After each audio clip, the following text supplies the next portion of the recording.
Ladies and gentlemen, it's that time of month here again. Again, shout out Half Aches. Thanks for the follow, man. Welcome to the stream. It is September 24th. The September dev update for Ashes of Creation came out earlier on today. I wasn't able to catch that. And this is going to be our second stream of the dev live stream where we give reaction and commentary from myself, and we answer questions and thoughts from the Twitch live stream as well. If you're watching on YouTube, you'll see that on your right hand side. Twitch, you won't see that, but you'll see it in your activity feed. So let's get this thing started, man. I'm excited to watch this. I've been chomping at the bit to watch this all day. It's super hard to get off at 4 and then wait 4.5 hours before I watch this thing. But it's ready to rock and roll. Twitch, while we're watching this, we are watching this on the Ashes of Creation Twitch channel, so you will see the ads because they do not have a YouTube video popped up yet where we can skip the ads. So just be mindful of when we get to that.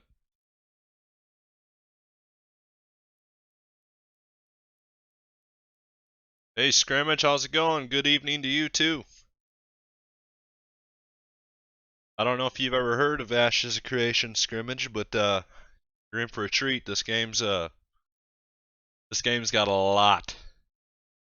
So hey, let's dive right into this, guys.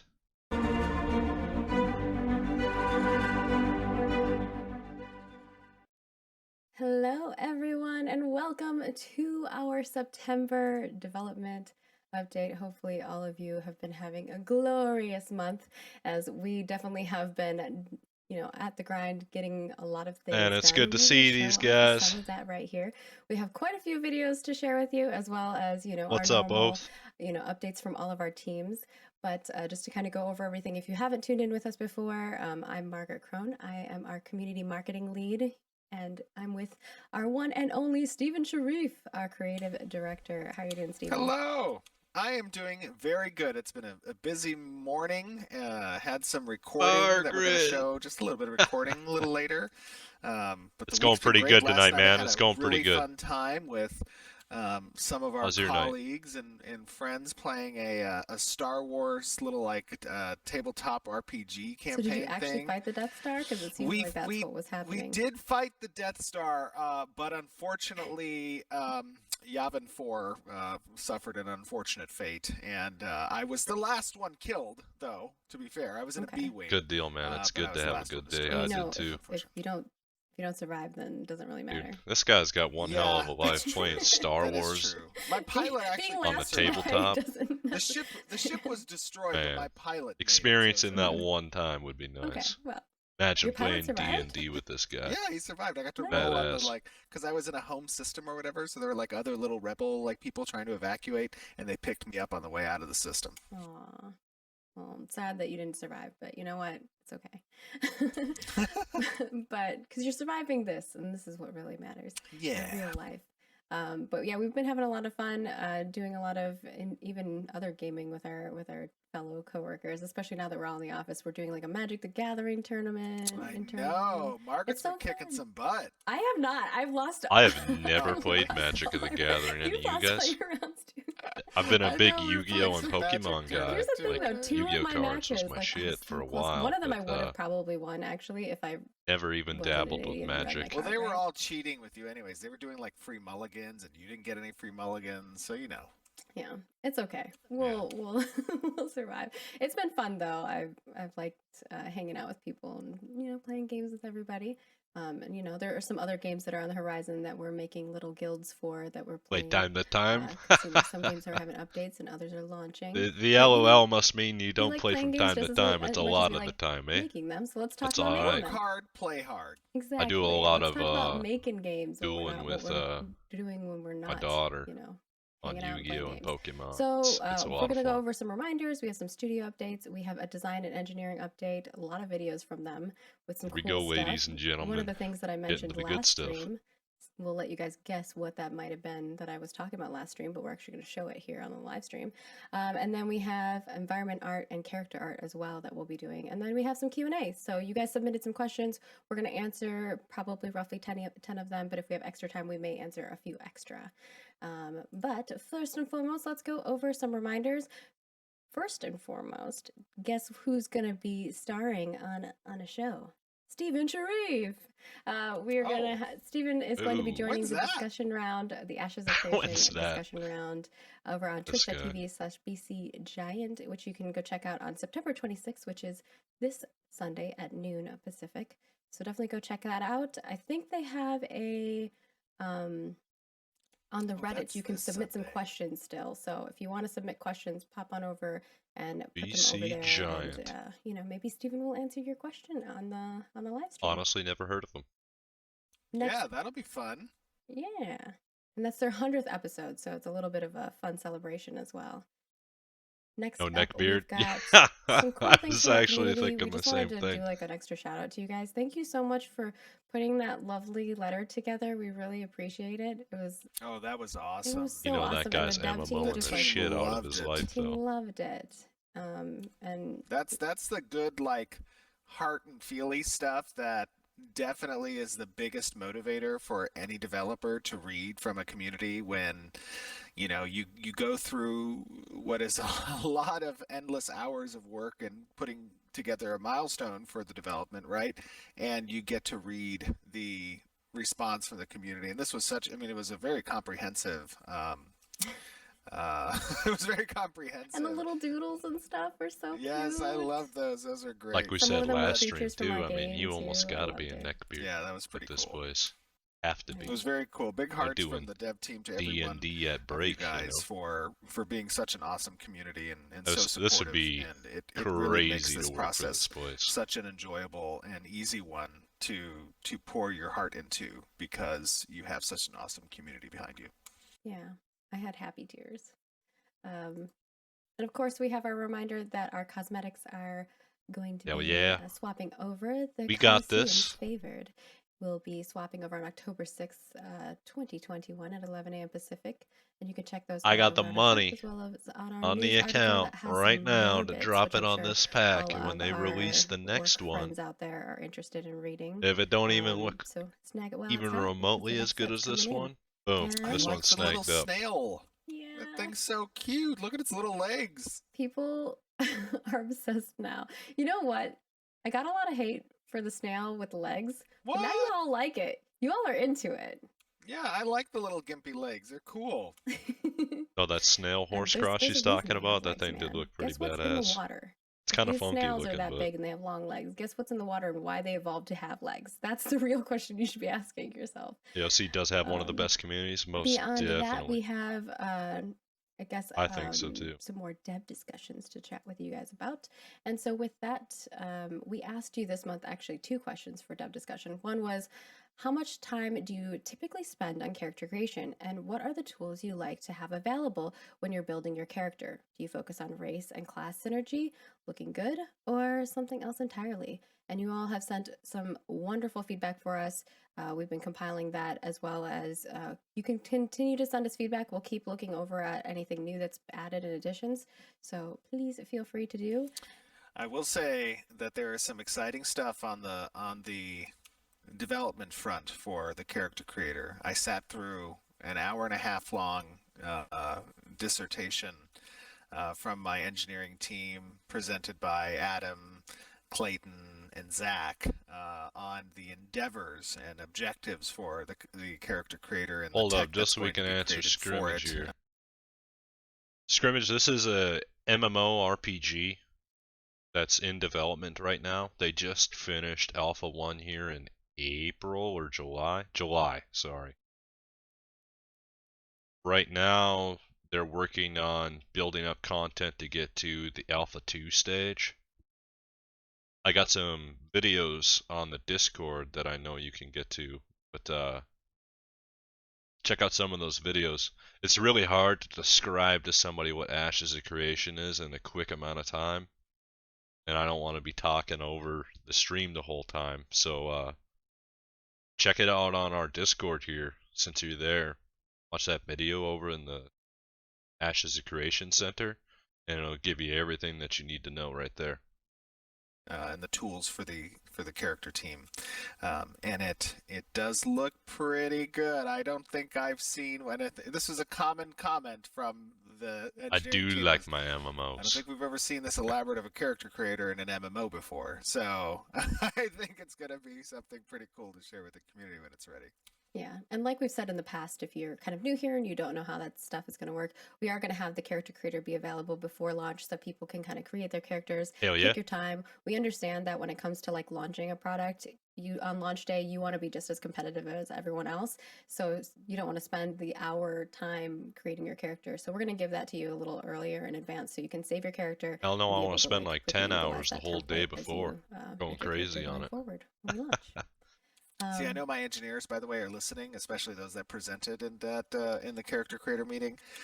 So I've just set the bar high for you. And then we still have some other ones. We had actually a bonus question for you all because the design team was having a discussion and they wanted this answer really quickly. So we kind of swapped it in and added it as a secondary quick one in here, which is, do you like to see larger variance in progression speed between different leveling activities, examples, questing, grinding mobs, or do you prefer a more homogenized progression across different leveling activities? And how do you feel about progression speed generally? She is looking and pretty you guys fine have tonight. been submitting tons of feedback on that. We really appreciate it. And especially as that one was kind of like a quick toss in.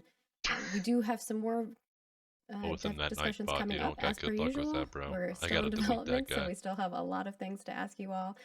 So this next one is actually going to be about character inspection.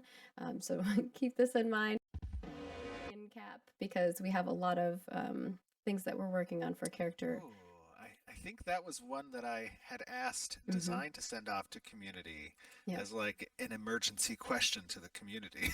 Yeah, so we basically moved the October one to November. We basically pushed everything down and moved this one to the October one for you to get it in quickly. But yes, sweet. Your feedback gets used, so please, please, please submit it. We want to make sure that we're on the same page. Like we've said in the past, you know, a lot of the times when we get these reports from your feedback, most of the time it aligns with everything that we are pretty much on the same page about. But in other cases, sometimes you guys add a little bit of addition for us, and we're like, oh, okay, we can see how. Pay for the character creator launcher? No, I think that's how they're doing it. Absolutely, definitely go and participate. It's like a separate launcher. Those discussions because the commentary you leave as a community is the sword and shield in certain design discussions for designers on either side of an argument. So it's nice to have the player feedback and it's good that they let the all times do it at the same time, so it's fair. Yeah, I think they're releasing it like quite a few days beforehand is kind of what they were talking. And of course, we have even more. As you know, this year we've added for Ashes. Ashes. A lot of guild that's how gathering they're gonna discussions do it, yeah. because we Relax. are specifically well, that's what they're talking about anyways. Guild system stuff. You know, guilds are very important when it comes to MMORPGs. They're one of the reasons why people stay and, you know, keep playing the game. We make long-lasting friendships, so definitely your feedback is important. This time we asked you, if you had a phone app that integrated with your guild, what sorts of things would you want from it or think would be useful? And you guys have provided a lot of great ideas, things that I think we're already, pretty much most of the stuff I saw on the list were things that we're already planning or thinking about doing. So keep submitting feedback. If you have other additional ideas, definitely toss those over our way. And in October, we'll be chatting with you all about management tools, which I think are something that when I play a lot of MMORPGs, they're in some games have good management tools, others don't, but I think there's a lot of room for improvement when it comes to management tools. I don't think there's a game out there that's kind of doing everything that people need. I see a lot of people using like third party or just so you know, guys, I am going to go over a video with all of these questions that they asked all the community. As a guild leader, like if I had an app that I could interface with, you know, but we'll talk about it on the stream here. As a former guild leader, to communicate with my guild, I'd want the like ability to activate their speakerphone remotely without their permission. Like they give that No, permission initially. Steven, No, no, I'm stop just saying. it. I'm just saying they give the permission when they join. I tell them this is a prerequisite for joining the guild, and then when they're not at a raid, I can just start screaming at them. Like I don't know, they're at dinner or something. I'm like, you need to get your butt back to the computer. We have a dragon to kill. You're supposed to be here an hour ago. Like that is, what I think most guild leaders want. I mean, kind of, yes. Because when someone doesn't show up, you're like, and especially when they have an important role, like they're your main tank or one of your main healers, it is definitely stressful. I'm sure that if that was a feature allowed, like you gave permission to the app to do that, a lot of guilds would use something along those Guilds would lines. want to. I don't think I everyone would would be abuse okay the with them shit out of doing that. that. Or just like forcibly activate the Both would be calling me at like 2 the o'clock in the video, morning. Hey, bro. What's the up, bro? camera so that you can like see what they're doing. Probably not. No, I'm just Steven! Cameras? What I'm the just fuck? kidding. I'm just kidding on that one. He's trolling Maybe me. a little bit. No, I don't know. We'll see. Oh no. Oh my goodness. Well, That might violate do some you rules. follow along those lines of what Steven wants? Or are you more interested in not having that? I personally like my privacy. I think that, a calendar and notifications and pop-ups are enough for me. I don't need that much control. Maybe you are more the control freak than I am. I like how somebody said, "You act like Daddy Bezos isn't doing this already." That's true. I was like, they're already That's doing not something true. with their phones. That's not true. We as a company do not endorse or believe that. I'm just kidding. I mean, Daddy it's true that Bezos. like your phones pretty much record everything. All right, let's move on to our next thing here, which is content creator stuff. We are still continuing to take applications. So if you're interested and you are a content creator, the main thing for us here is consistency and quality of content.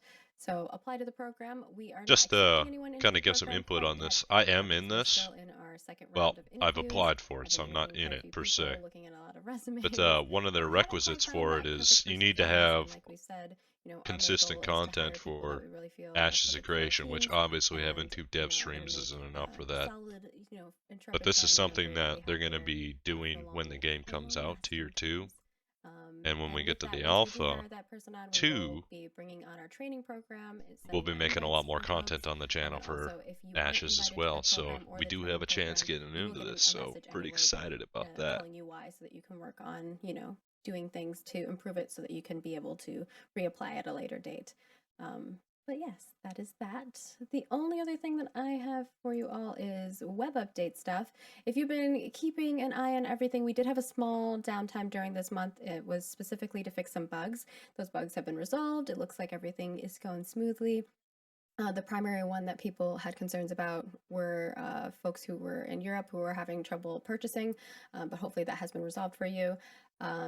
We also are working on in the back end. I think I've talked a little bit about this last month, but because this is such a important back end thing, it's going to take us a little bit more time to do, which is some more SSO integration and work on that end, as well as 2FA and more security, like general security things that we're trying to work on in order to make, it better for you all. And of course, we are still working on support designs. They're kind of wrapping up that stuff. They're working on the mobile version of the support page, and then we'll be moving forward with the production process of that. But that is what's going on for our reminders. Next up, let's hand it over to Steven to talk about our studio updates. Oh yeah, here we go. I feel like I had a Studio lot of reminders today. I'm Yeah, that was a sorry. lot of reminders. Holy Goes, yeah, smokes. we And didn't we'll do see you shit. next month. No, just kidding. A studio update. Things are going very good at the studio. We have the last of our equipment and furniture, ancillary things being installed as of next week. I think it arrives on Monday and should be installed by Friday of everything. We have about, I would say, 80% of the team is in the studio at this stage. We've gotten some of the appliances in. We've had some great hires over the past few weeks since our last stream, Hell yeah. including one that I guess got picked up by a couple of news outlets. One of the senior narrative designers for Intrepid is a gentleman by the name of Wynn McLaughlin. We're very happy to have him joining the studio. He was the former lead writer for Elder Scrolls Online, which I thought did a great job. I loved that game's narrative and stories. I thought that was one of Yeah, their I would agree strongest with points. that. But also he worked on SOTOR and Tabula Rasa and other great games. He has a very distinguished background within the industry and is a very talented individual. So we're happy to have him join the team. We also have some other great individuals who've joined over the last month as well. So some of these key positions are getting filled. We've had Jeff really Bard a moved lot on of, there. Oath. again, we Don't kind of work had this for him, though. retrospective last month over Alpha 1. A lot of the different departments had opportunities to kind of speak and get into meetings and huddles about, things that we've learned and that we have, want to change from a practice standpoint, different development directions that we're taking. I've been very heavily a part of daily 4 or 5 hour long sessions with our design team every day of the week. I think it was some kind of VR game, actually. Those meetings are intense. It's like going over everything. Like it's a lot of super back and big forth. opportunity for yeah, them. and It then is, sometimes a little bit of a battle of ideas. Absolutely. I love personally. I like to, when I can, sit back and just listen to the battle occur. You know what I mean? Because I think there's a lot of valid ideas and changes that want to be implemented. But it's good to have that opportunity to kind of, after a big milestone like Alpha 1, to take the time, go through, and actually evaluate what we learned, what we saw, the things we want to change. What came off from paper to practice, and how that transition actually affected the systems and designs that we have. So from that perspective, everything's going pretty good right now. I think we're in a very nice place as a studio. I also want to say that on the retrospective front, it was so nice. One of the producers messaged me and was like, dude, community team got a lot of love. And I think that I haven't worked at a lot of companies where people really appreciate the community team. So it's been really nice to have a team of people who really understand like what we do on our end, because, it's a lot that we try to keep up with on the communication front back and forth between the players and the developers in order for them just to focus on their work, so that we can get all the answers to you guys too. And if there's ever anything that you think we need to improve, you guys know how to find me. I'm Margaret Crone. Message me. I'll make some changes. So yeah, a lot of love. It's been awesome. There you go, Parallax. Email her. All right. Depression makes the week feel like 7 Mondays. She might not respond, or maybe she does. Let's rethink this. So your doctor tells you about Trintellix, a prescription medicine for adults with a type of depression called... I just looked it up on Google there, Oath. It doesn't say what game he's going to do for VR, Jeffrey Bard, but it does say that he moved on to the realm of VR, which is apparently what he said he wanted to be in. Wow. She always responds. Oh, lucky duck. She must know you're a nice guy. One thing to improve, stop making rabbit mounts. Common side effects include nausea, constipation, and vomiting. Some reports of weight gain have been received since product approval. Dude, you remember that cat mount from last time? How hyper realistic that cat looked? Looked funky as shit. Moving on to design. Ooh, we got a lot of cool stuff here. I think you wanted to show. She said off moving on to video design is what she kind said. of showing some mounts first. You want to Sure. do a little preface I'll to do that? just a quick introduction to the video. Obviously, it's a short video. We over the past several months showed lots of in-game footage of different systems and stuff that were just in Alpha 1. At this current moment in time, a lot of stuff is being torn down, and from the build's perspective and the development branch, a lot of things are getting reworked, redone, and that, of course, is going to introduce a significant amount of bugs because as particular systems and or data changes, that has a cascading effect across many things that interact with that data.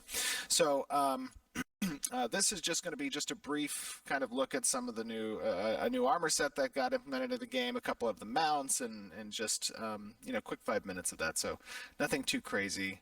And we have more videos, so this isn't the only one. We have some more like. Oh, thank God! I was going to say only 5 minutes. No. We'll see you all in about 5 minutes. Welcome, glorious Ashes Turn it up, y'all. Creation community, to another live stream Friday. I like that Egyptian Back to armor the looking world still. where it has been some time since Don't This know about that planet helmet. has seen adventurers. It is still under construction. We're hard at work, changing many of the things. But I wanted to show you some new stuff that has been added recently, including this glorious set of armor. Many of you may recognize it. This is the armor a magistrate might wear. But as you can see, the lands I like are everything about it, barren. There are no except for players the present. headpiece. I can't take you to some of the under construction zones, for they are not ready for mortal eyes yet. But I can show you some new mounts. Hell yeah. Which one should I show first? All of them. Do we want something not living? I guess technically they're both not living. We have two mounts to show you. Both of them aren't living. Let's just go randomly with Calling an undead horse. a flying geode.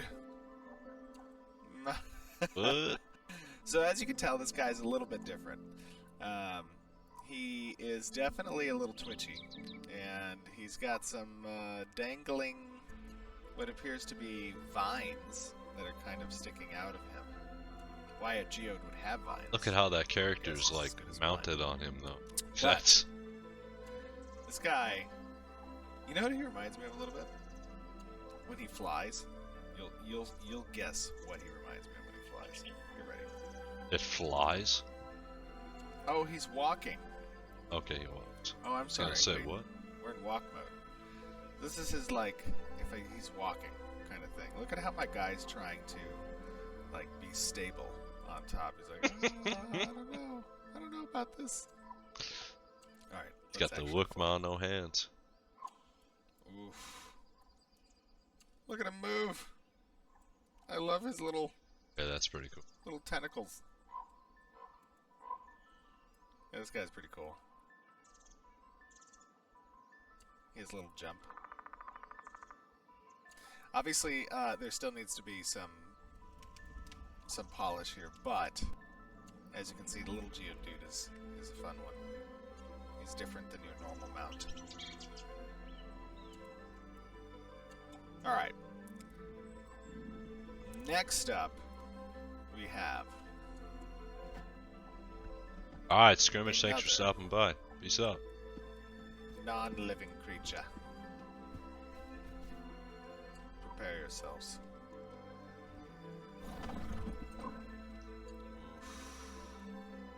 Now, who knows which one this is? This is the Ebon. Wait for it. Oh wait, I think that one. There we go. The Ebon Omen Mount. Oof. Alright, wait. Let me get a good spot where I can. Now he still has some visual effects work that is not done yet for him, such as the glowy bits and pieces of his body. As you can see, he is a little bit decomposing. He has an exposed rib cage. That doesn't look like, you might want to get that checked out. This doesn't look good for him. I think overall that's a pretty cool looking mount. It's probably an infection that could take hold at this point. But no, this guy's pretty cool. I like him. Oh, he looks great. But as you can see, in addition to what we're doing, working towards Alpha 2, a lot of new assets will be coming online that we're going to be showing as the character, environment, and animation teams, concept crew get running through all of the master asset list that Vera has to build this world up. I know know that we've been talking a little bit about, what we're working towards with Alpha 2, but there's a very large and substantial pieces of the game that are intending to be finished by Alpha 2. Still a lot of testing we have to do in between now and then, and we'll be talking more on the stream about the tools that design's using, the optimization. One thing I want to point out, while he's running around watching this video, I don't know if you guys can see his cursor, and I just noticed this for the first time. Is he clicking and dragging to change where he's looking? And is that going to be the only way you look around in the game? That is something I gotta look up. I never even thought that that was a thing, but I could see that being really annoying. Just something I saw. That engineering are making, and all the awesome assets, of course, as always, that our art teams are making. But with every day that passes, Vera comes to life. Alright, see you back on stream. All right. I see everyone seems to really like the Glimmering Geode and some of the Okay, other now mounts. what did the geode look? I'm not going to say it, but what was it looking like when it flew? It totally gave me. Yeah, exactly. I was Tents like, look wait, better. this looks I a think little the bit like whole that. game is nice Okay. right It's cool, now. though. I know. I like the geode. I think I got a it's, long ways to go, I think it's but cool to have it's still looking pretty nice. unique mounts that skirt the what normalcy is for MMOs. I think Yeah, it's we always have fun. kind of a jellyfish mount too, so using that similar body type. So if you guys got that cosmetic, you'll like that. We'll have more in-game ones that you can achieve too, but just a little teaser of some cool stuff that's coming along the lines. But beyond that, let's get into kind of what other things the design team is working on, and we have some videos to showcase in regards to some of that. Yeah. So moving it a little bit in that direction, the design team, obviously, as I said previously, has been kind of taking into account a lot of the information we collected from Alpha 1, and we've been kind of going through the different design documentation that we have, and including some changes that we would like to see as a result of Alpha 1 and the insights that we gleaned from that. One of the things that we'll show, and we'll just kind of have it as a side, but before we get into it, I want to explain, now as we're moving out of Alpha 1 and into Alpha 2, and we're taking into account the synergy between the nodes across the entire world, right? And having over 100 nodes intended for for Ashes of Creation at launch, we're starting to set up a little bit more definitions between those interactions, the types of alliances that can form, the types of trade routes that can be present, what sieges excuse me, what the effects of sieges will have when nodes get taken down, how these nodes will take over territory and adopt, the parent relationship and vassal relationship with other nearby nodes. And this is this is probably the most complex nature of how nodes exist with one another, is that expansion component, that vassal parent relationship, the diplomacy.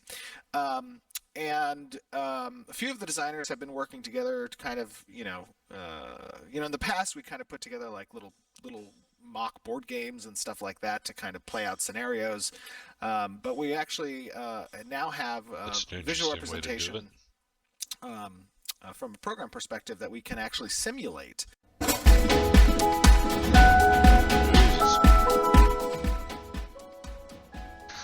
These ads, man, they get me every time. Make me jump.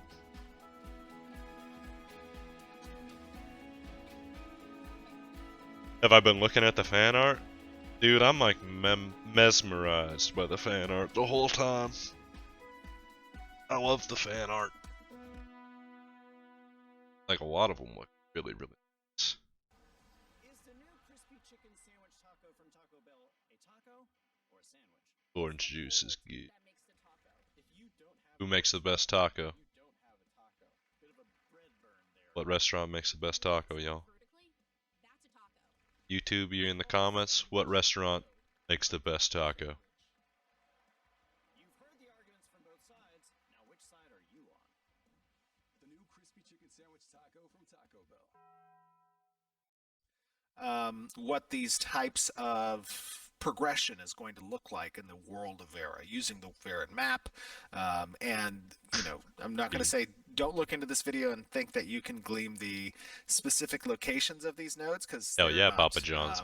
this is not an accurate representation of the location of specific nodes. Well, you know, people are gonna hardcore Oh, I know, theory I on know. this. It's all They're about gonna, them like, potato go into ways, every dude. little detail. This is like throwing a literal barrel of gasoline on any of the community that likes to theory crap behind the node placement and system and all that kind of stuff. But one of our designers, Bucky Collins, did a great job in kind of setting this up, and you know, kind of we can show it now if we want to. Yeah. This is what I Yeah, was I don't talking think about last month, by the way, was this video. Oh, nice. Yeah. Was the node There we go. simulation. So here you can see, you know, that this is now you can augment the tick rate on this, right, to kind of show passage of time, and you can show the initial territories on the Varen map of what these particular nodes have governance over, or their zones of influence, as we like to call them, right? And as nodes, you know, as the simulation of this begins to advance and nodes begin to expand their territory and they begin to take over nearby nodes. Before he continues right here, this number right here says node count, and then right here is the time that's ticking. So it's the time passing for the nodes. Hell yeah, that's a lot of territory, dude. That's a big motherfucking map. Big map. Crazy huge. I just wanted to point that out just in case you were seeing those numbers. I mean, it's even hard for me to read on the screen. Nodes as a result of their growth, you start to see these power level, these ratings that are applied here on specific nodes, and that determines what type of takeover power it has and what it pushes back against for other nodes that are looking to take over new territory as they advance. So this also simulates sieges. It also simulates events. So each of these nodes will have a health ticker. When that health ticker is impacted, it'll stop gaining power or gaining or slow down in its gaining of experience. And that's because certain events can affect a node by disabling certain services, disabling buildings. If players don't respond to that horde of zombies that have, you know, come out of the nearby ravine, then those zombies can attack stables. They can attack service buildings and prevent particular types of quests or activities and services from happening until it's repaired, right? So it simulates that. It simulates the sieges if a particular node has a certain frequency that's set where we want to see randomization of how nodes get affected by sieges. Sometimes they'll be destroyed in the simulation. Sometimes they'll be have disabled services, again similar to an event, because they didn't succeed necessarily at sieging the node, but they did succeed at disabling some of the buildings as part of that siege. So a lot of these, this representation does show 111 nodes as part of this particular simulation. I'm not sure what the tick frequency is on this video. It might be something on the magnitude of like every second is you know, probably 12 to 24 hours. So over time, you know, you start seeing these larger node systems building up to eventually where you might see, you know, cities and metropolises after some period of time. And what this does, you know, what this allows the design team to kind of do from a tools perspective as they simulate this idea of how the world is going to progress is it gives an opportunity to kind of see strange happenings or something that we couldn't necessarily predict, but was a possible outcome based on the variables present, that players could potentially simulate it simulates what players could potentially do as well when the game goes live. And that might include things like splitting up a particular zone of influence across a waterway, right? Having your territory expand out to an island or across continents. These are the types of things that we want to see players do eventually, obviously, but this tool provides the design team the opportunity to see it repetitively and over a fast period of time, so they see these different types of outcomes. The chat is excited, and Chad is excited. Man, I'm confused as shit. That was some big brain stuff going on right there. 111 Gs, they must be doing a fewer servers. I don't think they're cutting down the servers, because you got to remember too, when this we'll call this zone D6 node, right? If that turns into a metropolis D8 or D9, 10, these sections could get blocked out by this one. So the bigger the nodes get, the less nodes have possible on your map, right? So I don't think that makes it to where you're going to have fewer servers because of the nodes, if that's what you're trying to get at. I think it's just saying that there's 111 possible on this simulation. They say they're going to have 100 of them. And then as you get nodes to increase in size, it'll block out the surrounding blah, blah, blah, you know? and they are concerned that we're sharing too much information publicly. Oh, no. That's okay. Don't worry about that. Yeah, we got it. There's a whole side panel here that actually you can't see that I asked Margaret this morning to. Yeah, I was like, how am I going to hide take this? off. Yeah, and the side panel has a lot of data points that are collected and the weighted values of these particular data points that nodes can exhibit through development, through player activity, through whatever.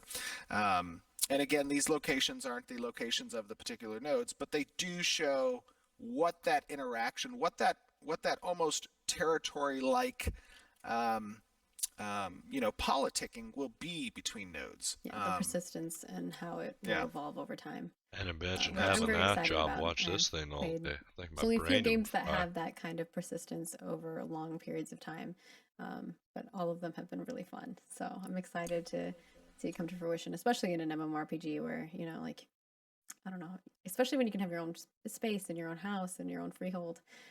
It's going to be exciting to see what players do and how each of the servers does different things too. Because your guys' actions on different there's maybe like a 0.01% chance that two servers could have the same situation, but very unlikely, right? Yeah, absolutely. Obviously, as we've spoken about many times since the inception of Ashes. Yeah, I don't see how any server could have the exact cool same component thing of having happen. different servers experience different things. The way that content is gated behind world development is also an interesting method by which this content gets trickled out to the player base based on their decisions, essentially, and how that affects the story overall, right? That's the big appeal to Ashes. That's what we are doing differently than a lot of MMOs, that have come before us. And what that means is we have to create an abnormally larger amount of curated content so that those decisions from the player mean something, and just aren't, obfuscated behind the player-driven, quote-unquote terminology. Node system is definitely the best thing about this game. That exists and makes the world feel reactionary to the players. Which is and definitely if they knock this node system out of the park, I think that I was even having they a sealed chat this with game, some man. of the other designers It's locked about in. that and like how quests are going to work and how those systems are going to be integrated into the node system. It's very intriguing, and a lot of discussion. design We is just had a working on. 3-hour meeting yesterday on Quest, and what we took out of Alpha 1, and obviously the outstanding feature work that wasn't completed by Alpha 1, but doubling down on those designs, and providing that as the goal for Alpha 2 is to actually implement that more modular reactionary type questing systems that are less about go do A, B, and C and come back and chat with me, and more about how, like, when you're on that path and the world is actively developing, how that changes what your objectives are, what your destination is, what the Or you like see adversaries. something and you're like, oh, I interacted with this Yes. crate, and now That's like, just oh, Wiki I have is the a good option to source. Yeah, either I agree. take this to who it belongs to because it does have a label on it, or I can just take it for myself. But if someone catches me trying to sell it or something, maybe there's reactions, right? Like those kind of makes you actually feel like Margaret's the a little world is- thief. Yeah, You're gonna be calm part of down. the Thieves Guild, huh? Yeah. Essentially, Just kidding. everyone has their own path that they might take, but I think that's very exciting. And obviously this is the thing that I was talking about last month that I thought was really cool, and he's made some adjustments to it too, which I think is just really, it's great to see, and probably helps design a lot in regards to what Oh they're yeah, working on. absolutely. Yeah, I mean the design team has been doing a great job, and honestly, like, one of the things I love about working with designers as opposed to engineers or artists is that, like, they're constantly thinking A million all the pieces alternate ahead. ways, exactly, all the alternate ways at which these intents diverge, and what directions they could potentially go, and how you want to engage with the player, not just on the fundamental idea of immersion, but from a mechanical standpoint. What are the ways players are going to game the system, because we're players ourselves, and how can we account for those potential gamings of the systems. Stephen will game the system. Well, I mean, I think that's a very important aspect whenever you're discussing system design is, I could if agree you with have that. that Yeah. experience and you're a gamer and your mind works that way, that's good, because you already have a leg up on your community, in the sense that you can predict certain things. Now, obviously, you can't Not predict everything, everything. man. And They no, will no, be I know. playing a lot more hours. Obviously, you cannot predict everything, but if you can go through and identify a lot of this stuff as part of your design work, that's a super important thing. From the marker for everything comes the pen for everything else. I think that's a good way to put it. Like, you gotta kind of try and predict what other people are predicting to do in your game. It might seem kind of obvious, but there's a lot of people that play games to break the game, and then it's on YouTube, and everybody's exploiting it, trying to find those loopholes in your systems that'll keep it locked down tight for you.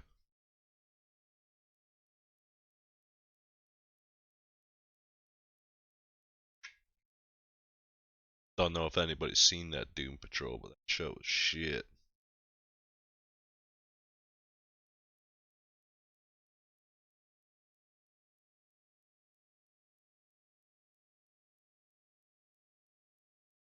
So As you all yeah. know, nodes are kind It of the is core really heart of important in everything. MMOs, Like for sure. almost every system touches it, so it's very important for us to solidify everything, make sure that everything's kind of going in the direction that they want. A lot of the stuff that you have probably experienced during alpha was data collection and seeing how that process works and how they integrate with our quests coming online, new nodes unlocking, that kind of stuff. So now it's going to be the next level, the next edition of that, and potentially, seeing Metropolis.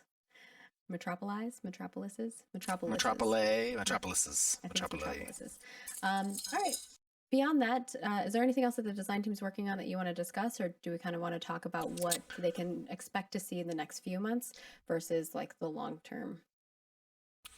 Yeah, I would say, right now the design team again is doubling down kind of on these discussions and adjustments we want to make. The pitch phases are kind of underway in how we're going to be changing some of the systems. But also there's going to be some significant prototyping phases coming up as well, especially on the combat front. I think we've got a great direction from Alpha 1 with that implementation of split body.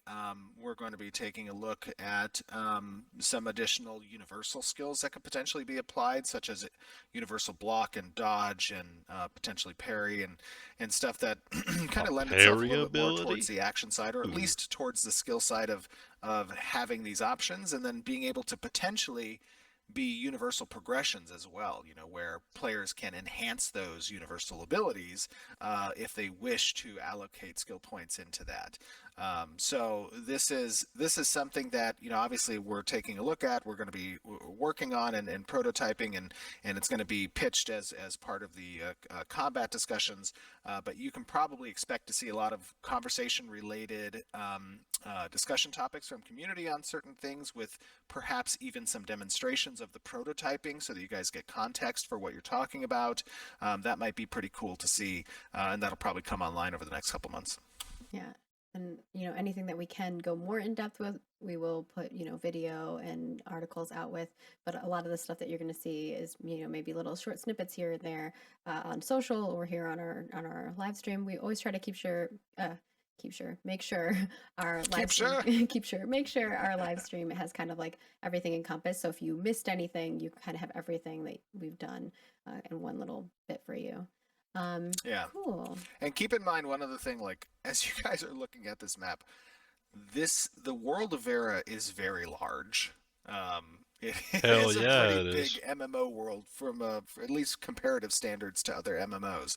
So these types of territories, these types of parent vassal structures that exist within the world, they're going to have large swaths, large regions by which they have influence over, and I think that's gonna equate to a pretty fun experience between 8,000 to 10,000 players who all coexist on this map, and the decisions they're going to make and how they want to form the world and change that structure, whether through force or through diplomacy. And I think this just does a really great job of demonstrating how diverse that ecosphere of politics will end up being when the game is live. I'm excited. I love like the guild culture in an MMO, because you get like, there's smaller guilds, there's bigger guilds, there's guilds that collaborate, there's guilds that have like turmoil between them, and you get to just see that all come to fruition on like a massive scale, which is really fun. There's been some products that I've worked on that have persistent worlds, and it's always crazy to like see how it pans out. And when you log in the morning, kind of like seeing how the map looks One thing to add with the from a map too, development just side think is that really this is fun. all ocean And also region watching the outside heat here maps too, and how so you can people like interact with the world, you can and sail your where boats they're kind of tending to go to all the the way most around versus not, and it changes to just these from beds server to and server. the So sea it's and intriguing. I'm all of excited that. to So I see mean, it there's all even come to more fruition. than just Maybe we'll what's have to on do like land. news reporters from each server who come together on Oh like yeah, a community live stream, and we did that in do like a another. news We did that. station. Yeah, my guild did that in another game we played. It was fun. We had like a little house set up, and we had like green boxes and green screen behind the characters, and the characters would kind of do like little news reports. Yeah. It was fun. It was cool. We'll We have to should pop do into something. each of the different servers and see how it's going. Oh yeah. I don't know. I'm really excited. That's the stuff for me. Someone else in chat asked earlier before the stream started, like from our community management perspective. Obviously, I'm not the community manager, but I aid with that stuff, and I get to hear Sarah and Wagner's perspectives on things. That is the funnest part for us. It's like more fun for us to be able to like interact with you guys and engage and see all the cool things that come out of that and all the cool content you guys create. So that is very much a lot of the fun for us, is figuring out ways we can integrate, I will give you. integrate stuff you guys are I'm going to doing. give you, by the way, a little snippet of Ash's development lore. Ooh. All right. This particular map it's a little bit different, the Than the map map. itself, Yeah. than the original map I had from a campaign, with Pathfinder, Mhm. 10 or 11 years ago or whatever it Oh, was. yeah, I've seen that one is the one that you have Yeah, in your house. Okay. yes, Yeah. yes. So that one I have like, the seas are made of resin and like this topographical, like And cool you can put like mountains the and flags on the stuff. thing. That's so Yes. sick. So I used to have, so you see here it has Sounds like a grid badass. square, like A through W and 1 through 33. So those correlate to specific squares that exist on the map. So what that comes from is originally on my physical board that I ran the campaign on, players would have the opportunity to do things on off weeks, right? Like you would have your normal session. In the session, it would be hour to hour, day to day gameplay. But then during the off week, they would have like, city development, building up their nodes, their leadership feats, and like all their followers and what businesses they have and stuff like that. And they would have movement of followers or armies or citizens, and I would have a sheet that they would have to fill out to submit their movements for a particular week and what they were doing. And so they'd have to correlate the grid, like, I'm moving army in section F8 to section G11, right? Like and risk it's going to vibes. yeah, moving into it. exactly. And so like everyone's movements would have to come Man, in that's some simultaneously. They hardcore wouldn't know stuff. what other people were doing per se. And you could have Waterhouse content empires and fighting Pirate each other. Wars. So I would have the board Yeah. out and we would put down flags and like nodes, like where people were building stuff up and where their army banners were moving in the board as well. It was essentially an empire like, control game. And somehow, and I don't know how this happened, but that the grid structure A through W and 1 through 33 got taken over into the video game development, and I'm like, why do we have these things there? It's like, I don't know, it was on It's a picture handy I saw though. of your It's nice. It's nice to be able to like be like this section. And I'm sorry if you hear yeah. gardening stuff in the background. My gardener comes like every other Friday, and sometimes it falls on the live stream Friday. But yeah, I think it's super handy Yeah. to be able to like point out No, the for sure. locations. I like Yeah, it. it was good times. Wish I had a That, gardener. that is cool though. But I also think it will be handy for people just to have that kind of specific, longitude, latitude almost vibe going. Yeah. All right. I do have a question that I know everyone's going to keep asking. Maybe I should have brought it up during the studio update, but folks are going to keep asking this in regards to community side. If you have figured out who you're going to be pulling on for lead game design, as I know that is definitely a community. I have many questions that I ask that Yeah. on a daily basis. For sure, that's a good question. Right now, of course, I've assumed a lot of the responsibilities from a lead designer perspective in the interim. I've chatted with a lot of candidates, and it's important from my perspective that you hire slow and meaningful and intentful. And Ashes of Creation is a very special baby, and I want to make sure it has the best caretaker possible in that regard and Yep. for that position. So, when that happens, I'm not going to rush anything, so to speak. But when that happens, of course, we're going to inform the community and introduce the individual. But it may take some time because I'm pretty particular on who we who we want to fill that It role. took you like 2 years to hire me. Yeah, exactly. See, it's a good If thing he I waited waits because we've got way such an too amazing long person. and he takes on the burden, Aw. Too nice. man, that's gonna slow him down a Makes me lot. But blush. at the same time, I get what he's saying. You But want to yeah, make sure I you think hire that the it's right important. It's the same person, because reason why that's on the gonna content change your creator side, like direction I just by a haven't like lot. that is going to be such an important person because they're going to be interacting with like a whole bunch of people in our community that are sub communities of our community. So I agree with Stephen on that front. It's finding the right people, and from our perspective, when it comes to hiring, we're trying to never have layoffs or anything like that. Like we're really trying to like build Oh yeah, we are. that type of culture, and to do that, you have to do it smartly and pick the right people and not grow too quickly because that's when you're spending too much money and it doesn't make sense. Right? Absolutely. So I just left the house to go pick up my kids, and 10 minutes later, I got a motion alert from Ring.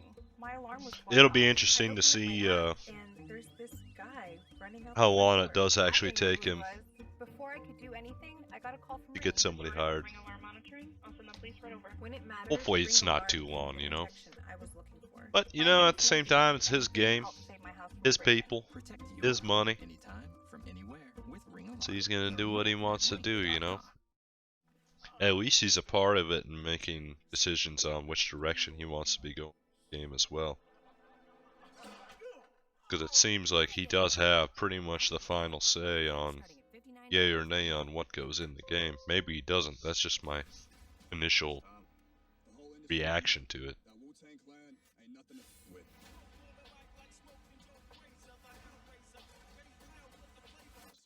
Very hard, bro. Oh yeah, back to it. Yeah, so I think to wrap up the design segment, we've got a death animation video to showcase. Do you want to Oh preface yeah, this a little bit? this is just a quick update. Remember back in the day when we were talking to you about how like death effects, you know, you have this cool effect that is typically like a level up or a resurrection, but the death is always just a character falling to the ground. I remember And, that you know, flower I've that always kind of felt like the in petals MMOs fell that's off very it. That was lackluster. cool. You know, like if I'm dying, was that last should stream be that they a did that. cause for either celebration or, you know, just complete dread and terror. Crowdfunded now, so it's our game too. But- Yeah, no, I agree, but I mean, but you know what I'm so saying? we talked a little bit about potentially It is having kind of an his ashes, game in a sense. Like he is the oriented owner. effect that occurs on death, and I know of what course you're the coming reason for with, that is Thorough. lore behind, you know, Ashes. how of death and Creation. resurrection, right? How death and resurrection exists within Ashes of Creation, is the concept of this avatar of the phoenix, you know, being representative of the goddess of creation, from which, you know, all life on this plane has come from, essentially. There's a big head there on something else. I know. You know, I thought that this played well to that effect, because when you do get reborn, it is that connection with your soul to the essence that binds you with the goddess of creation, that brings that spark of that avatar of the phoenix back and brings you, you know, to life through that manipulation of the essence. So this is a little update on the ashes effect. Now, to keep in mind, obviously, there's necessary indicators for death, right? Yeah, you can play it. Okay. Absolutely. There's necessary. There you go.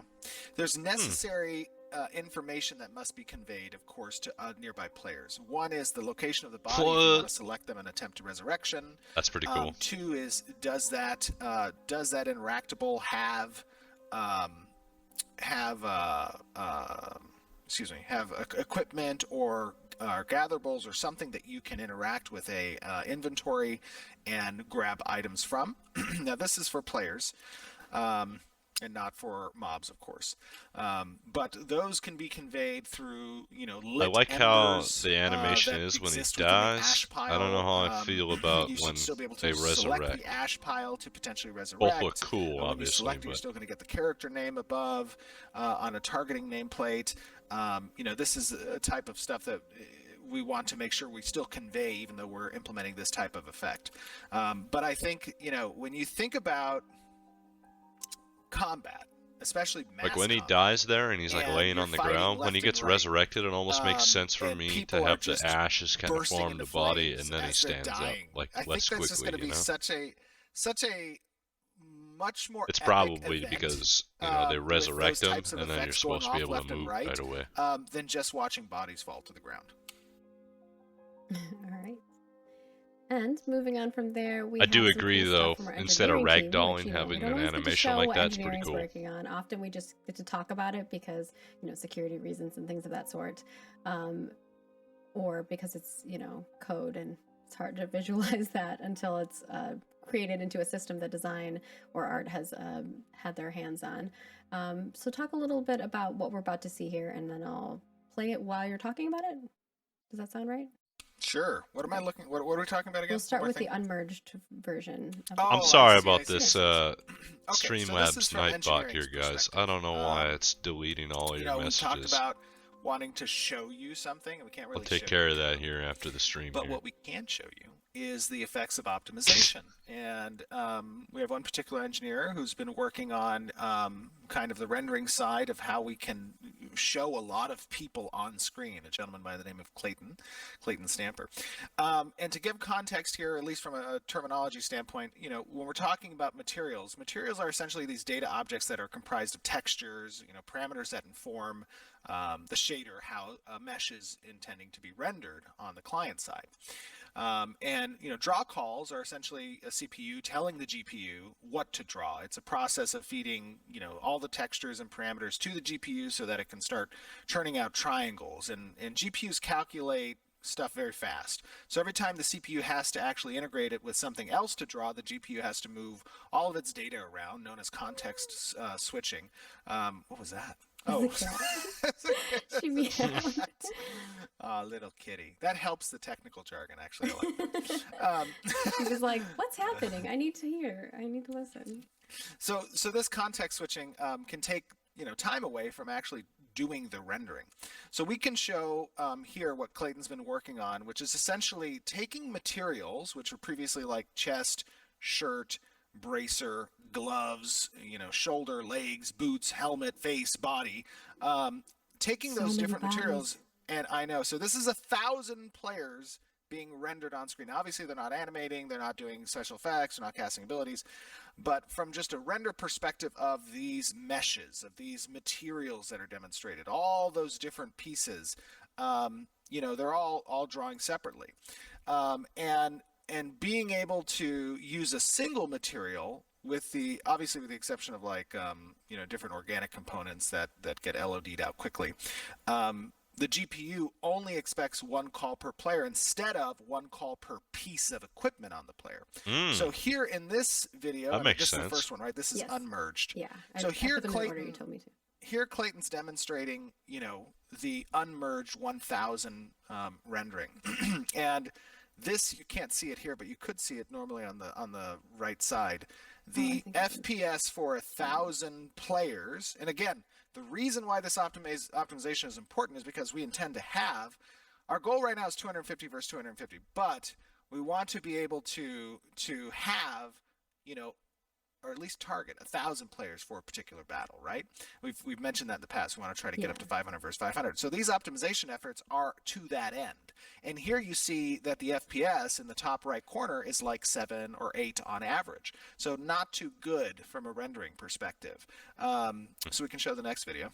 Okay, I will change. The FPS counter he's talking about is So right by over merging, here. It changed now, but now you can see that the same 1,000 players who are wearing the same armors as previously are actually having a 300% increase, 300 to 400% increase in the performance of the FPS.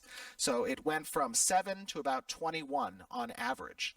And that is a significant optimization point that obviously, this is just the beginning of the optimization efforts, right? Alpha 1 wasn't about rendering optimization. It was about more the networking layer. It was about, the technical components of our core systems. interesting to learn this. I and guess I standing never those even up. really thought about But now that. that we're moving into optimization, being able to render large amounts of, not even just players actually, this is also applicable to monsters and creatures as well, because we have events that will have hundreds, if not thousands of different creatures that are sieging, or not sieging, but attacking a node. AKA monster coin event. So a lot of this is, is initial efforts within these efforts towards optimizing the render client. So there's a little bit of engineering.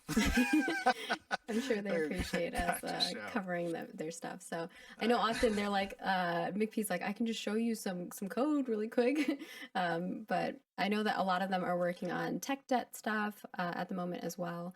So a lot of things from our Alpha 1 that they're fixing up, bug fixes, and working on some new systems like the character creator and quite a few other things like they will be touching as we move forward. Yeah, and you guys make sure as the live video comes out on YouTube for this stream. Excuse me. Sorry.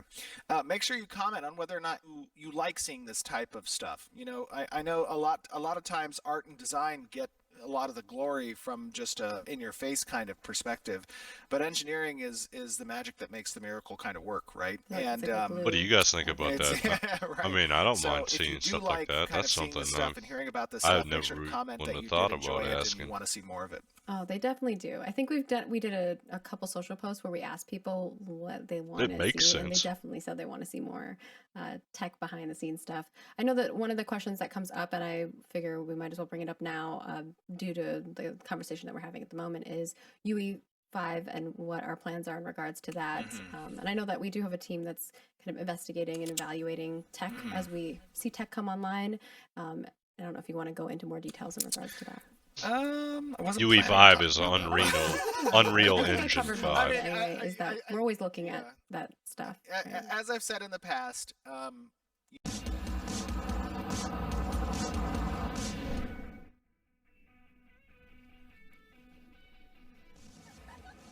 That was kind of an interesting engineering.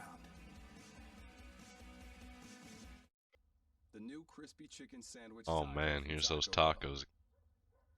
Is it a sandwich or a taco? Which side are you on?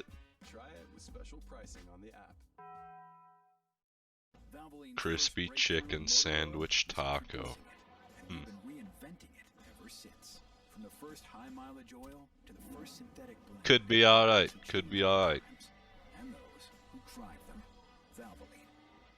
you know, it is our responsibility, of course, to ensure the project's viability from a technology standpoint, post launch, not just at this current stage, but planning ahead of time for, the types of capabilities, expansions that are going to be present, the underlying, foundation of the development, and an engine, of course, is the probably biggest piece of that pie.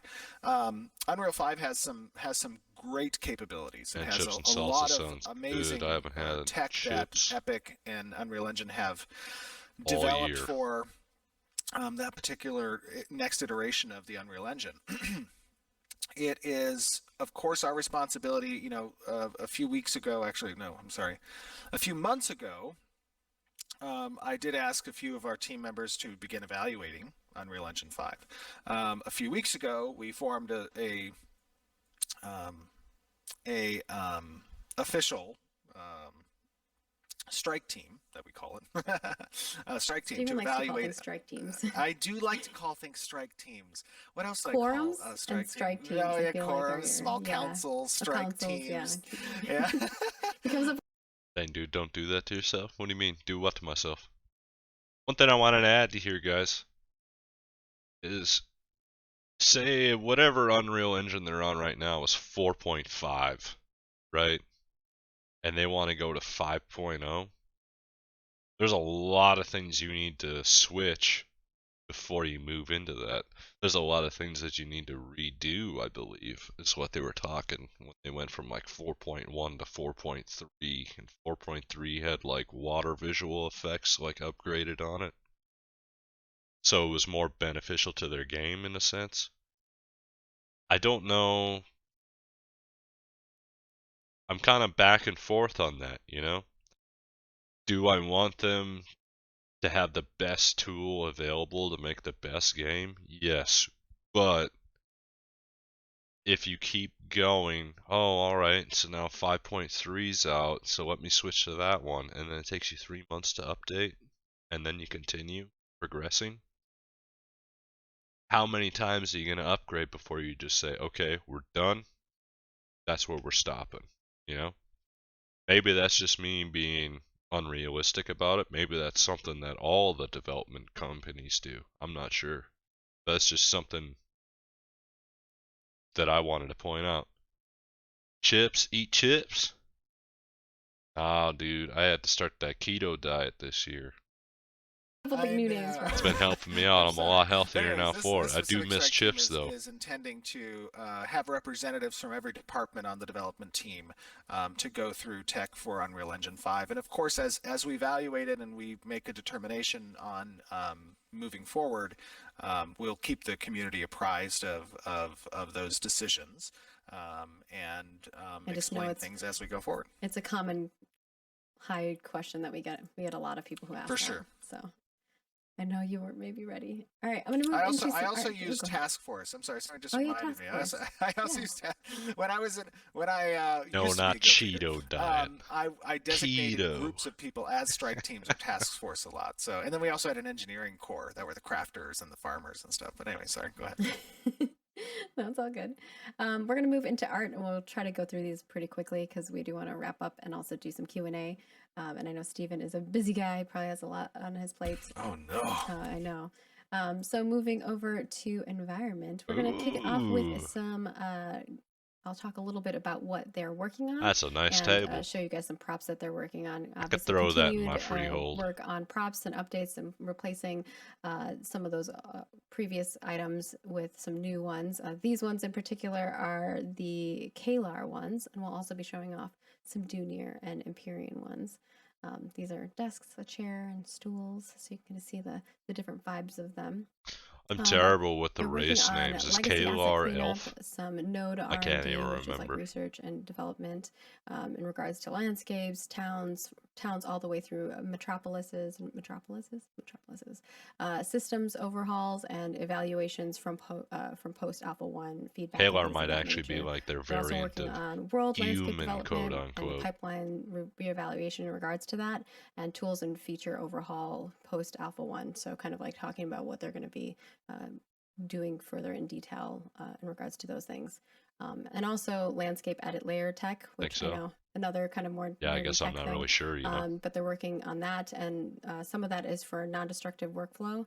And then the other side of it is that they're going to be doing systems tall-ass coffee documentation table right for there. animated buildings, construction, damage, and a lot of the siege features that we want to put in post Alpha 1.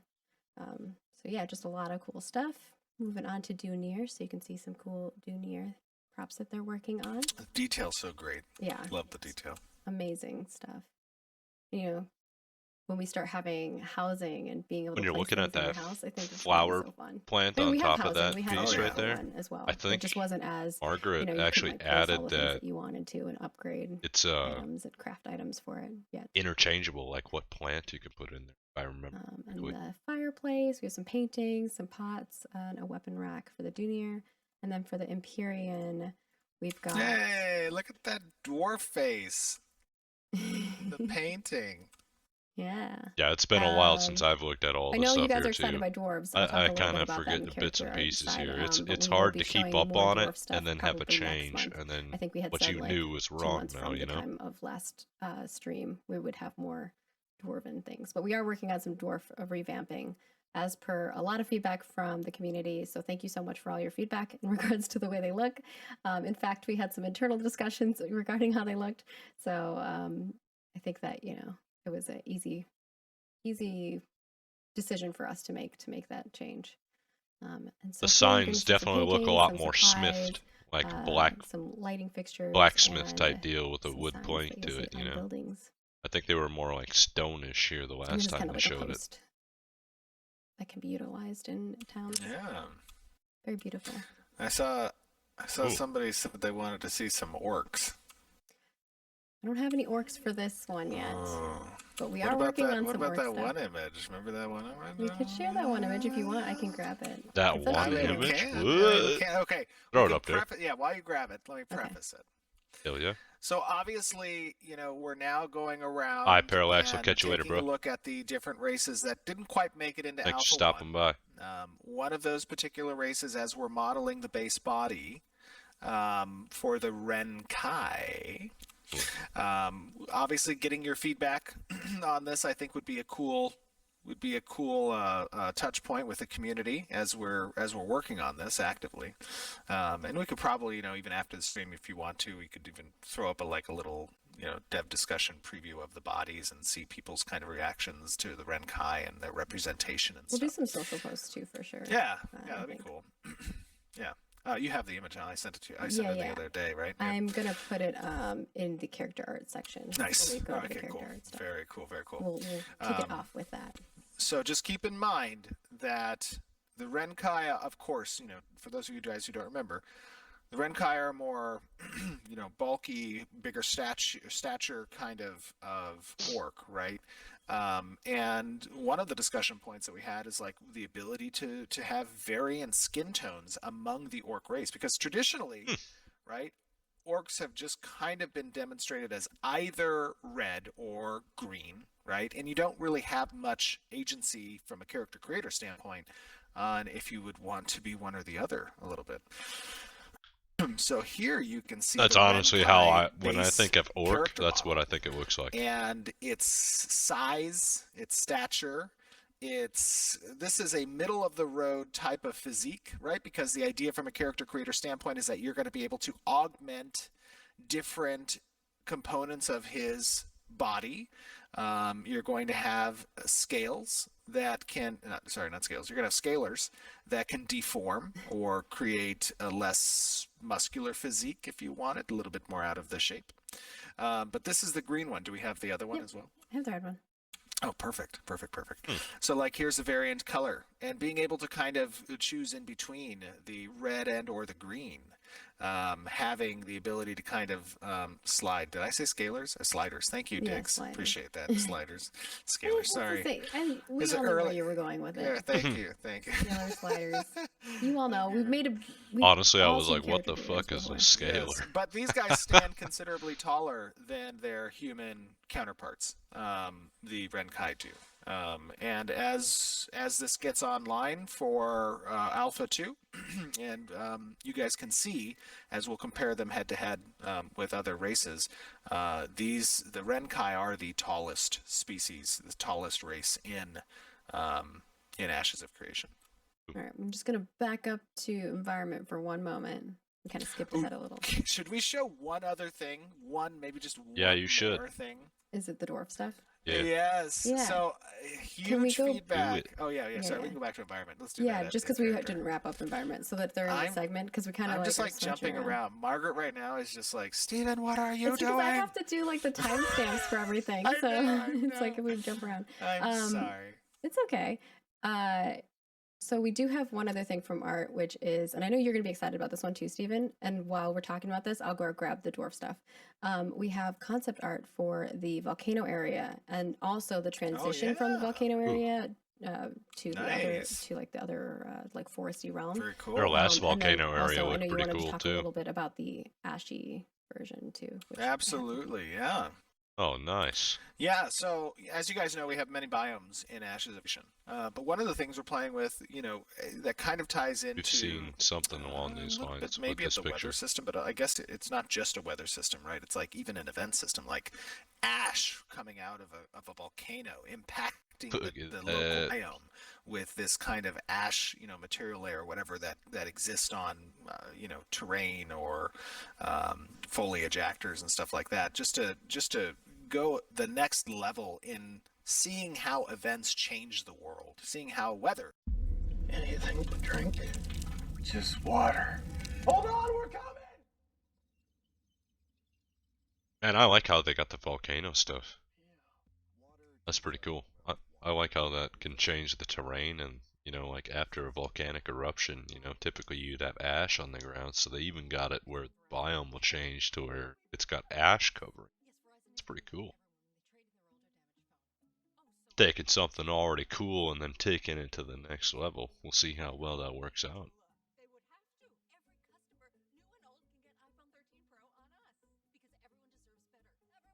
It'd be interesting to see like how long it takes for a volcano to actually do something like that for a event. Would you be warned about it, or would you have to kind of keep your eyes looking out for it?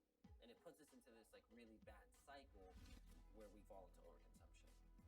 When people are aware of how difficult it is to make that product that you're overconsuming, then it gives us the proper information to be like, okay, I'm not going to buy this a million times for this reason. It's cool to thrift, it's cool to wear the same clothes, and it is cool to be sustainable. You have a lot of these concepts of these biomes, and not just the biomes, but these types of natural events that occur. Yeah, so like this lava concept right flowing, here, you know how you can see that whatever. erupting? Now you're gonna And have how it ash affects coming the down nearby area. like, So what, like a day love these later? concept pieces. I think Is it a gonna lot of these are happen from Ricky. instantly, Yeah. I think so, yeah. Yeah, look doing amazing. a great job. You know, obviously concepts are a huge and very important piece of the asset pipeline because you know this is what modelers have to reference when they're kind of making sure they're hitting the mark on what the target goal visually is for a particular area or for a particular asset. And like you guys have seen, you see the concept art and then you've seen the in game, and it's like hard Yeah. to tell sometimes the Oh yeah, difference. our modelers are very talented modelers. You know, they they really stay true to what the concept piece is And getting that mood down from an and art that style vibe. perspective. Yeah. Absolutely, absolutely. Now we can switch over. I've got your dwarf ready. Here you go. All Dwarf right, boy. so to preface the dwarf boy, let's just say this is some work that's been done to amend the dwarven body and appearance from the Dunir's perspective. Still a work in progress. It's still a work in progress. However, it's very important that you guys recognize our goal is to take community feedback into account when we're developing the game. And that's the whole purpose of a transparent development process is Middle imagine dwarf if we looks didn't have the opportunity to hear from looks the normal to me. players how they feel Dunir When I dwarf think should dwarf, look. that's what I And think it looks then like. we build a bunch of stuff around the Dunir dwarfs and all the character armor and all, you know, the race-related production everything, and the yeah. animation, everything. And we get to a launch point or we get to a beta point, and now it's really much more difficult to go back and change things.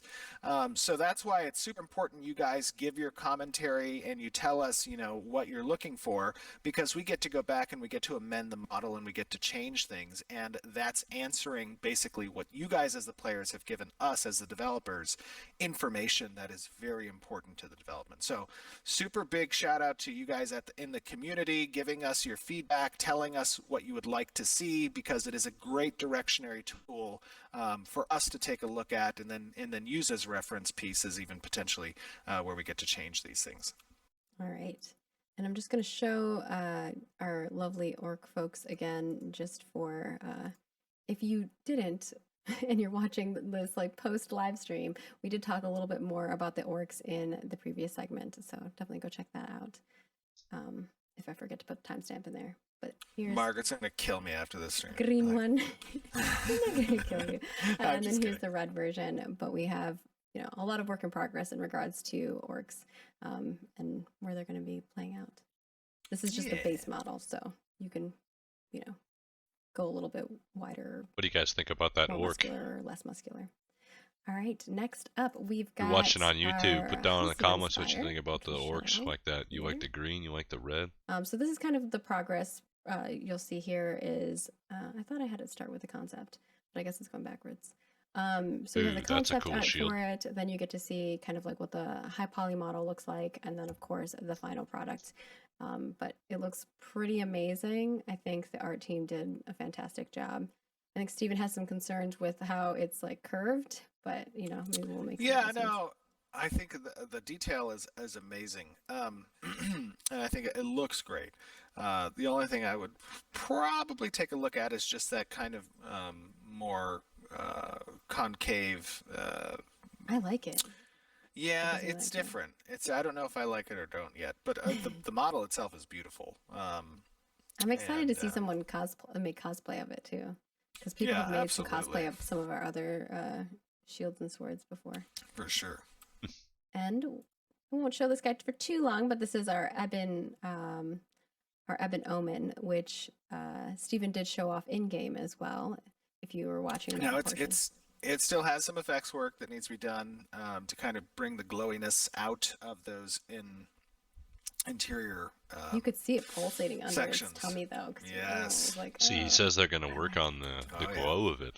I think it wanna see looks that good when the this way guy it gets is right summoned, there. That like the little crows fly away and different, like disperse. Like as he's Especially getting if summoned it's like out of, pulsating, you know, like she's you're saying. pulling him out of your inventory or whatever. These little crows just fly away and make some cost. Shield might be made for you. Oh, I like Yeah, it, that'd be though. cool. That's cool. Gotta get it.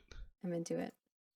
All right. I like and the then glow next and up we jewels have on it. the spectral eye, and you're going to see the same process: the concept art for this, then the high poly model, which you're seeing right now, and then the final product, and also on a model here. Yeah, I don't know about that. Yeah, I love that. I think Atkins did this one, the eye thing. It looks so simple in the concept, and then when you see it on, it actually looks like a little bit more intricate. Oh yeah. This is, what is this, like a gem of true sight? Maybe. Like, oh, that'd be kind of cool. You just see any invisible creatures and/or players. No. No way in hell do I put that on Doesn't my Maybe character. for the NPC version, Right. but player version, this is just a cosmetic. Doesn't actually give you Yeah. benefit. But we will have other versions of Some like, eye people patch might like disagree, things, but I think that looks if you ugly like as shit. that vibe and that look, we'll have more in-game things that you can attain. And then the Magistrate, which Stephen showed off in-game as well, but I want to give you kind of those like Oh, I should have images. been a female character. I like her hat. Her It's hat's more like a cool. crown almost. Versus Yeah. his is a crown, but a different style. It's very much like gesture almost. I'd agree. I'd also almost say that really the like female style the almost looks physics better on than the the males. cloth. I think those are weighted perfectly. It was looking pretty cool. It's when not I was perfect, writing. I think, when you like turn around, it still kind of Yeah, flaps that's a little. But it's that's getting true. there. We just need to put like bounds where it can flap around too. But I thought, as I was like riding the horse per se, and it was like trailing behind me, like that type of weighting was really cool. I know talking to Catkins, he's like, the cloth stuff is the weighting on cloth, like whether it's like, a beautiful dress or like a cloak, or in this case, it's kind of like almost like a scarf vibe, is definitely always a pain in the booty. But once you get it, Oh, yeah. it looks so lovely and fantastic. But yeah, it's looking sick. And then I have a turntable of this for you all as well. Oh, a turntable. So Yeah. fancy. Yeah, The one beautiful. thing this They outfit is posed it missing? like the concept art. Sorry, go It's ahead. missing sandals. They need You sandals. didn't have sandals in the concept art. I know. Well, some people like to show off their toes. I didn't was even thinking realize they that we didn't should have put, shoes like, little on. emojis on the feet.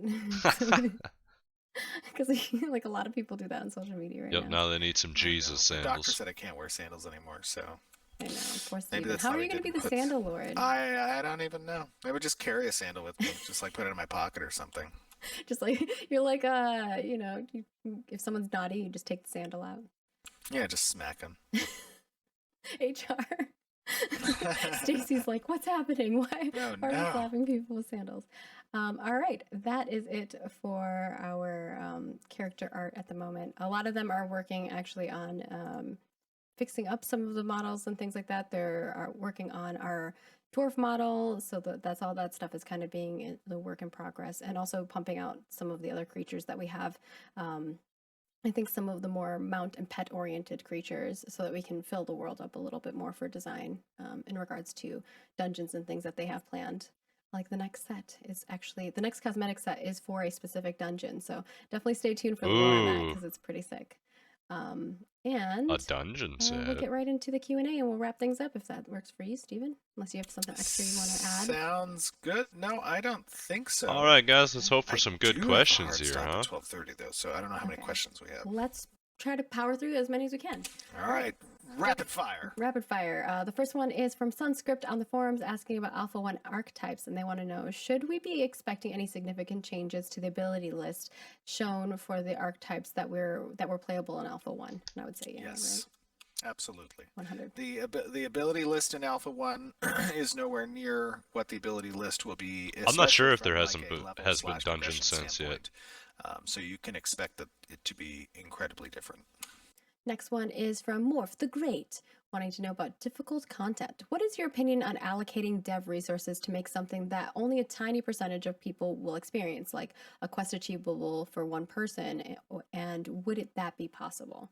So they're looking for like that I think- high-end content. I think there's ways that you can still achieve that high-end content that's like one-off, but not have as much production resources allocated to creating that particular one-off. You can still leverage the mass production, perspective of how we go about curating content and whatnot. But I do think it's really cool to have those types of things in place. So that is something that will be present in Ashes. All right. Our next question here is about weapon combos from I'll have to think about that one. Azharai. I don't know how to say your name, so if I'm saying it wrong, I apologize. I gave you 5 different options, but the question is regarding weapon combos. Got me again. Next one's about weapon options. We'll see how that goes.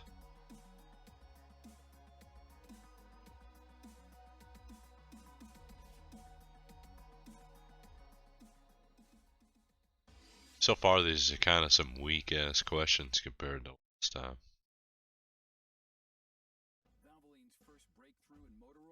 I didn't really put anything in for questions this time, so I guess I can't really say shit because I didn't add anything to the conversation, but still.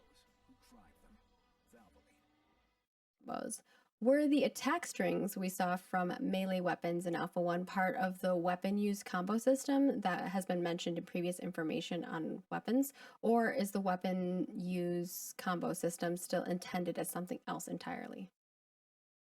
The combo system plays heavily into the weapon skill trees that were not present in Alpha 1. However, there will be certain types of effects and or procs that can occur based on what stage in a combo attack you are a part of. And you can potentially augment that necessity with set bonuses and gear bonuses as well. So for example, let's say you have, dual daggers, and you as a rogue, have a lot of effects that in your active ability system that have additional synergies with a bleed effect. And your bleed proc occurs on a potentially, with some percentage, on a third attack with your dual daggers because you spec'd into that weapon skill tree to have that potential bleed effect occur. You might have some abilities that cause bleed effects as well, but if you want to alternate between utilizing skill rotations and attacking with your dual daggers with your weapon attacks, on your third combo string, you have the ability potentially to land a bleeding blow. But if you have, let's say, the gauntlets of the sneaky rogue or whatever, that might say that any third combo attack effect can occur on your second combo attack as well. So we're playing with a little bit with the idea of how we interact itemization with your weapon skill tree and the importance of those types of procs. I think that how I interpret that sounds pretty normal to other games. Node XP. For each specific node stage, are all 4 node types going to provide equivalent node XP gain opportunities to allow for competitive advancement across quest-based XP, gathering XP, and monster kill XP? So the question is, will all node types have the same type of XP sources? Are all 4 node types going to provide equivalent node XP gain opportunities to allow for competitive advancement across all of the types? Absolutely. Yeah, from a design perspective, we want to be as equitable as possible with those particular node types. Yes. All right, and our next one is... Like, think about that dude's question right there.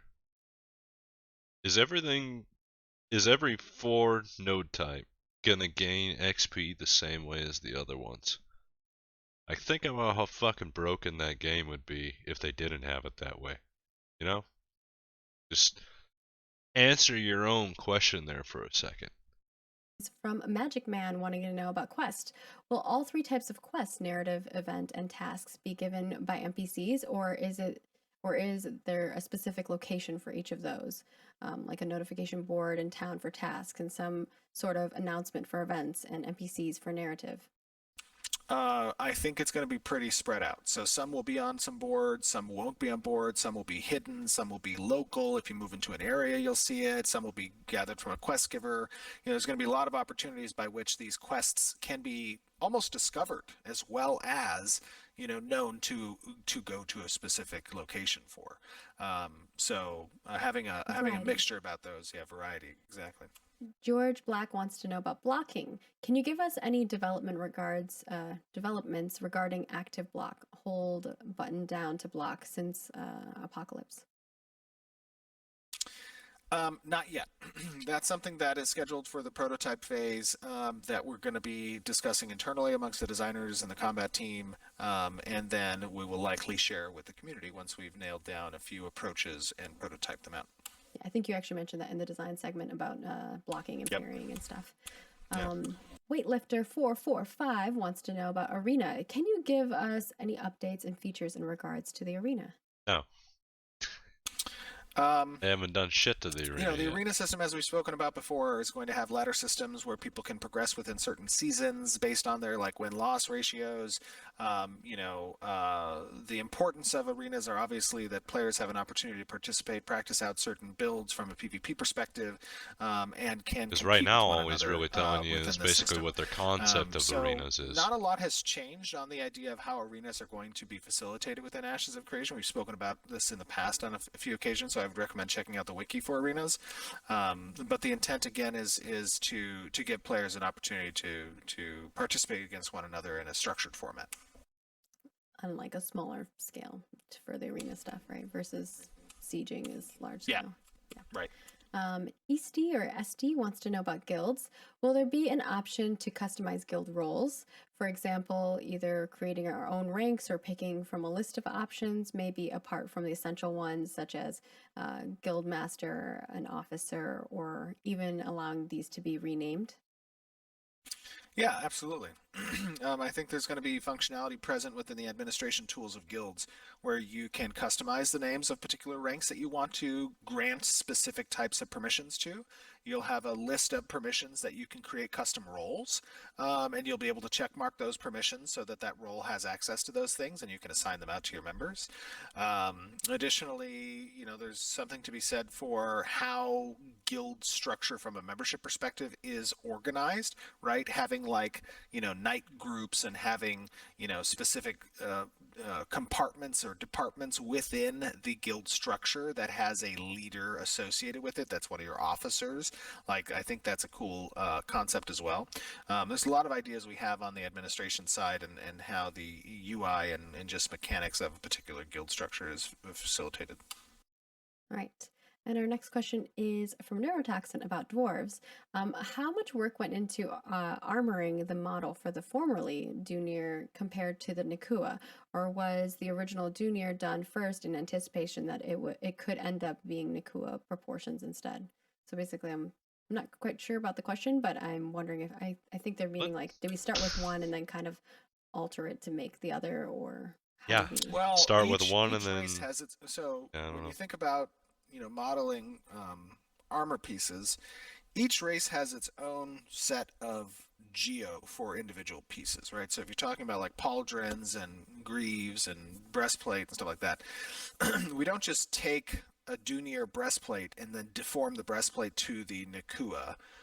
We can do that, and sometimes we might do that, but generally our approach from an asset production standpoint with character is that each race is getting its custom geo pieces, which then will share thematic components such as color palette, attachments, design filigree. Those types of things will get shared across the geo. But generally, you're going to see unique races with unique geo. All right. And our last one, as I know you need to wrap up here, is from One Piece at 33, and they want to know about ships. Will players be able to own their own ships? Will nodes themselves be provided with their own marine ships once they reach a certain level? Basically, can they get on a ship that's owned by the city, or would they only be able to own their own? Generally, ship creation is going to be delegated to the players. So there won't be a lot of non-player owned ships in the world. There may be some escort-related quest lines that have NPC-driven ships that can probably move between nodes. They might be related to the trading system and diplomacy between harbor-driven, or harbor-oriented nodes.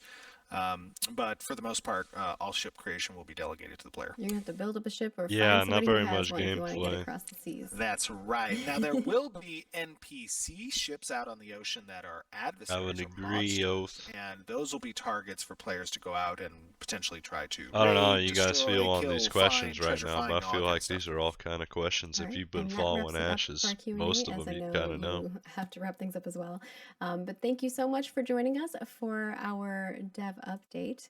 As a reminder, you know, October's coming along, which means that we usually do some fun spoopy events. I'm not going to tease too much, but we normally do a Glorious Gourd event. So if you're interested in that and you had fun last year, there's even more stuff in store for you coming up this year with some cool rewards. So stay tuned for more information regarding that. Of course, we will have a new dev discussion and some guild gathering information for you all. So give us as much feedback in regards to those. And a reminder that our September cosmetics are going to be swapping over on October 6th. So if you want those, snag them while they're hot. And of course, this video will be available for you right after we're done with the stream over on our Twitch channel, twitch.tv/ashesofcreation. Or if you'd like to relive it over on our YouTube channel, we will upload it there, as well as it will be up on our news post as well. So we'll keep you informed in all of the places. And of course, follow us on Twitter, Facebook, Instagram, Snapchat. I don't know, everything, all the things. Find us at Ashes of Creation in all of the places. Follow on and all the keep up with things. all of the cool stuff that we have for you. We try to post almost every day. We'll see what So, they post at you the know, end here. Maybe we have some something we stuff for haven't you. seen. I think that's it from my Yeah. perspective. Anything else you want to add, Stephen? Just thanks everybody for joining. Thank you guys for your support. We love all of you, and we're excited to share our progress as the months continue, and the trek to Alpha 2 is just getting started. Yeah, and hopefully dwarves next month. We'll see. All right, see you guys. Bye, everyone. Well, guys, that's the whole thing, man. I think that was besides the Q&A and not having a bunch of gameplay to show. I don't know. I kind of like the gameplay. Yeah, it is what it is. It was still exciting to get to see and hear about what their progress is. Didn't really hear anything on, hey, you know, we got this, this, and this kind of in the making. So hopefully in October we hear a little bit more. But yeah, I mean, I guess there's not really too much to say. That was kind of just a basic dev stream. That wasn't as crazy as last month's, but they can't all be crazy. Anyways, guys, this is the September dev stream reaction and commentary for catching us at the end. If you're watching this on YouTube, go check out the other videos on YouTube. You'll see last month's dev stream. Later on next week, I'll have a video posted up here where we go through the discussion questions that they brought up for this stream. And then kind of the other points like the parry block and dodge roll. They were going to make that a universal thing. Go over the Q&A questions myself that they had this month. And kind of give my take and interpretation on what they're saying. Do some thoughts on that. Other than that, guys, thanks for stopping by. Thanks for sticking around for the 2 hours. I really, really appreciate it. We'll see you next time, next month. Peace. Hey, you made it all the way to the end. Thanks for that. Catch more videos here on YouTube or catch me live on Twitch.